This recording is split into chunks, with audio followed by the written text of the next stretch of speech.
Hello students. तो last वाली video में हमने Newton law of inertia discuss किया था। इनर्शिया इनर्शिया मास रिलेशन डिस्कस की थी। तो आज हम डिस्कस करेंगे ये पेज नंबर 118 एनसीईआरटी के कुछ क्वेश्चन हैं कि which of the flowing has more inertia.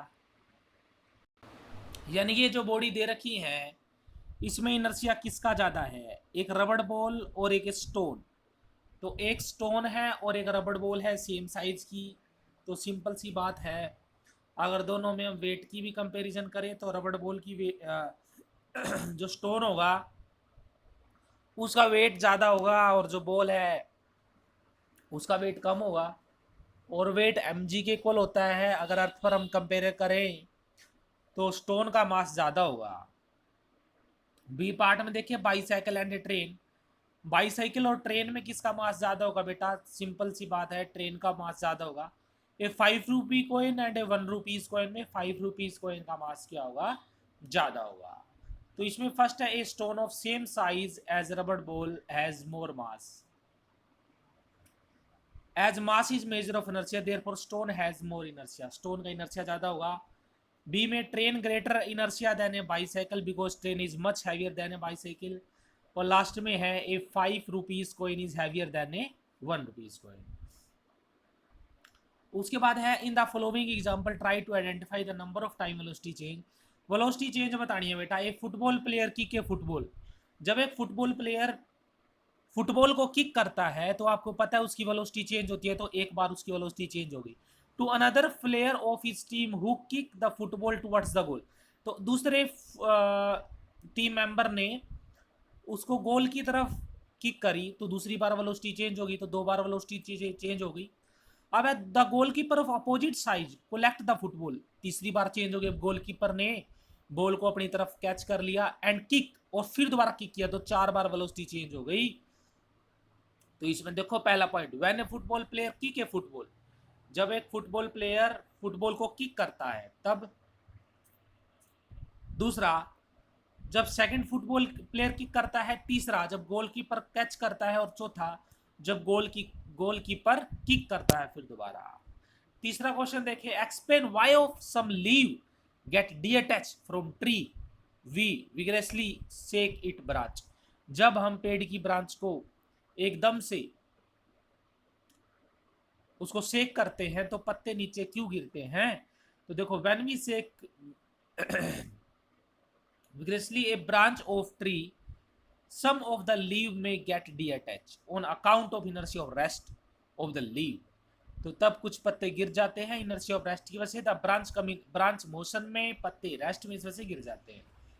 उसके बाद है कि why do we fall in the fore direction when bus stop और एक्सरलेट। तो ये हम भी लास्ट वाली वीडियो में भी डिस्कस कर चुके हैं, इनर्शिया की वजह से होता है। अब बेटा आज हम डिस्कस करेंगे इसमें Newton second law of motion. तो इसमें देखे बेटा, मैंने आपको मोमेंटम बताया था। मोमेंटम होता है मास इनटू वेलोसिटी। और सीधी सी बात है, मोमेंटम के अगर अंदर चेंज करना हो कांस्टेंट मास के लिए, एक कांस्टेंट मास के लिए मोमेंटम में चेंज करना हो तो वेलोसिटी के अंदर चेंज करना पड़ेगा। तो according to Newton second law के according the ratio of change in linear momentum of the body, यानी बॉडी के जो लीनियर मोमेंटम में चेंज आएगा वो डायरेक्टली प्रोपोर्शनल होगा to external force applied on the body and this change takes place always in the direction of force. यानी कहने का मतलब ये हुआ कि आप बॉडी पर जितना फोर्स लगाओगे बॉडी का मोमेंटम उतना चेंज हो जाएगा, यानी बॉडी की वेलोसिटी उतनी चेंज हो जाएगी। ये तो साफ सीधी बात है। मान लिया गाड़ी खड़ी है, आपने गाड़ी के पीछे पुश करना स्टार्ट किया तो आप जितना फोर्स लगाएंगे उतनी गाड़ी की वेलोसिटी के अंदर चेंज आएगा, उतना गाड़ी का मोमेंटम चेंज आएगा। सिंपल सी बात है। तो according to Newton second law of motion the rate of change of linear momentum of a body is directly proportional to external force applied. यानी कि जितना ज़्यादा फोर्स अप्लाई करेंगे उतनी ज़्यादा चेंज हो जाएगा उसकी मोशन के अंदर, वेलोसिटी के अंदर, मोमेंटम के अंदर। तो change in momentum directly proportional to force. इसका मैथमेटिकल हम एक बार स्टडी कर लेते हैं, या कंसीडर करते हैं कि m है mass of the body, u है इनिशियल वेलोसिटी, f है एक्सटर्नल फोर्स, t है टाइम, v है final velocity of the body. तो अगर u इनिशियल वेलोसिटी है तो इनिशियल मोमेंटम mu, ये लिख दिया ऊपर। अगर v फाइनल वेलोसिटी है तो mv फाइनल मोमेंटम p2 से लिख दिया। तो change in momentum, change in momentum किसके को होगा, final momentum minus initial momentum. Final momentum mv है, इनिशियल मोमेंटम mv घटा दे। अब rate of change of linear momentum, देखो rate of change of any quantity, किसी भी क्वांटिटी का रेट ऑफ चेंज हो भाई तो उस क्वांटिटी को टाइम से डिवाइड कर दो। यहाँ पर लीनियर मोमेंटम का चेंज है तो मोमेंटम बटे टाइम कर दिया। आपको इस क्वांटिटी का पता है कि change in velocity by time, change in velocity by time is known as, I tell you again and again, is known as acceleration. तो इसको एक्सेलरेशन पुट कर दिया हमने यहां से, तो मास इनटू में आ गया एक्सेलरेशन ma। तो m में तो फोर्स मोमेंटम यानी m में directly proportional to force, force m और प्रोपोर्शनल आती है तो कांस्टेंट आ जाता है k, कांस्टेंट ऑफ प्रोपोर्शनलिटी, और value of k depend on unit. If we define f is equal to 1 then n is equal to 1 and a is equal to 1। Means अगर आपने f की वैल्यू 1 लेके आनी है तो k की value भी 1 पुट कर दो, m की वैल्यू भी 1 पुट कर दो, a की वैल्यू भी 1 पुट कर दो, तो f की वैल्यू 1 आ जाएगी। तो we define f is equal to 1 when m is equal to 1, a is equal to 1, that is unit force is that much force which produce acceleration, unit acceleration in a body of unit mass. Okay, what is force? तो force क्या है, force acting on a body is the product of, mathematically है ये, मास और acceleration की product है। Theoretical क्या होता है हम डिटेल में डिस्कस कर चुके हैं, और इसकी यूनिट के बारे में बताया गया है कि क्या होती है। न्यूटन यूनिट होती है, कंप्लीटली ओपन कर, कंप्लीटली एक्सप्लेन करें तो मास किलोग्राम, और एक्सेलरेशन की मीटर पर सेकंड स्क्वायर। वेक्टर क्वांटिटी होती है, डायरेक्शन सेम होती है as that of acceleration. What are the application of Newton laws of motion? तो पहली एप्लीकेशन देखे बेटा, पहली एप्लीकेशन है, हमने इस इक्वेशन से क्या नोट किया, हमने इस इक्वेशन से ये नोट किया है कि F जो है इनवर्सली प्रोपोर्शनल टू T है। टाइम कम होगा फोर्स ज्यादा होगा, टाइम ज्यादा हो जाएगा फोर्स कम हो जाएगा। आपने देखा होगा कि जब कोई फील्डर क्रिकेट में किसी बॉल को कैच करता है, मान लिया फील्डर है, ये इसने किसी बॉल को कैच करना है, तो मान लिया बॉल आई, ये बॉल आ गई फुटबॉल, ये इस तरफ आ रही है, तो ये क्या करेगा, अपने हैंड को पीछे की तरफ लेके जाएगा। जब बॉल इसके हाथ में आ जाएगी तो पीछे की तरफ लेके जाएगा। ऐसा क्यों? ताकि इस जो बॉल है इसके हैंड में रहेगी वो टाइम ज़्यादा हो जाए, टाइम ऑफ रिएक्शन, तो फोर्स क्या हो जाएगा, कम। क्योंकि अभी मैंने आपको बताया कि force inversely proportional to time, time जितना लगेगा फोर्स उतना कम होगा, तो आपके हैंड पर लगने वाला फोर्स कम हो जाएगा। तो देखो, catching a cricket ball, to catch a ball, cricket ball, a player pull the hand back, वो अपने हाथ पीछे की तरफ करता है। उसके बाद high jump, in high jump athlete are made to fall on,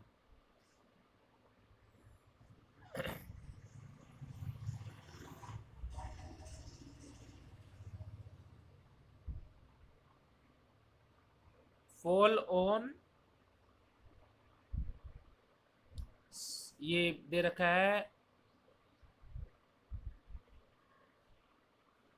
bed पे, ये क्या लिख रखा है इसमें, कुछ नोइड,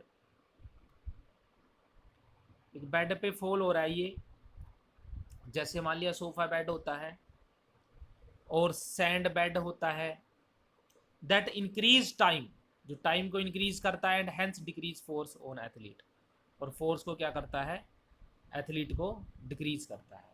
ओके, कुसनोइड लिख रखा है, कुसोइड, कुसनो। आगे है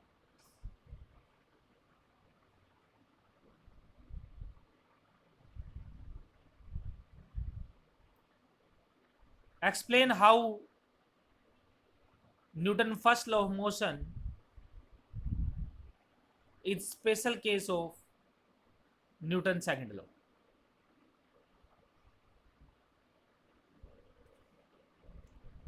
Explain how Newton first law of motion is special case of Newton second law.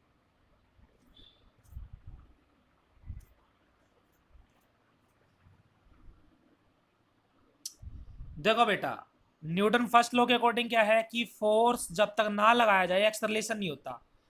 तो यहां पर आप ना ये जब फोर्स है इसकी वैल्यू 0 पुट कर दे, एक्चुअल फोर्स 0 पुट कर दे। तो यहां एक्चुअल फोर्स 0 पुट कर दिया तो एम को एम यू को इधर ले आए, एम से एम गया तो वी इक्वल टू यू, यानी बॉडी की वेलोसिटी हमेशा कांस्टेंट रहेगी। यानी बॉडी अगर मोशन में रहेगी, रेस्ट में रहेगी। तो ये न्यूटन आपका क्या है, फर्स्ट लॉ को डिफाइन करता है।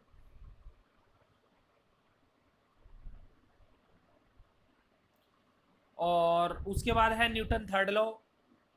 न्यूटन थर्ड लॉ क्या कहता है, every action there is an equal and opposite reaction.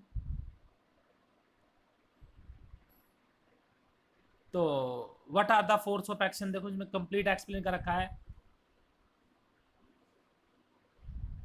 Suppose two object A and B, मान लिया दो ऑब्जेक्ट है, एक ये ऑब्जेक्ट है ए, एक दूसरा ऑब्जेक्ट है मान लिया बी। आपका हैंड ही है, ये आपका हैंड है, ये बी ऑब्जेक्ट है। आपने इस पर जोर के हिट किया ए बॉडी पर, तो ए बॉडी भी आपको हिट करेगी।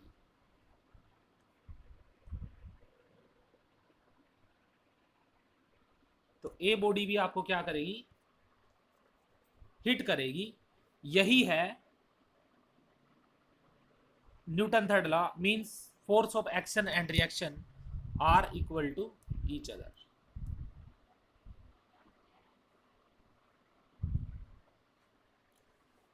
तो what are the force of action and force of reaction? Suppose that there are two objects A and B.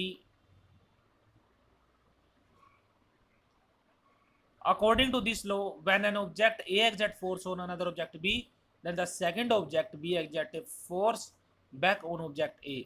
These two forces are always equal in magnitude but opposite in direction. तो इसी को हम बोलते हैं Newton third law. तो इतना ही discuss करेंगे, बाकी नेक्स्ट वीडियो।